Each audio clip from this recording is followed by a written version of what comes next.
Yağışın pıçıltısında qəhərin hiss edirəm mən. Damlaların axışında gözlərin hiss edirəm mən. Dərdini çəkdiyim kimi fikrinə hey gəlirəm mən. Sevgimiz ağladır səni, ürəyini bilirəm mən.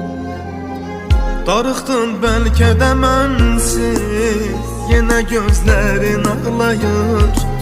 Fikrin xatirə dəftərin körələrək varaqlayır.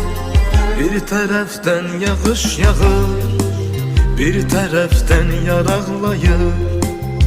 O mənim yolumu gözləyir, damlalardan sonra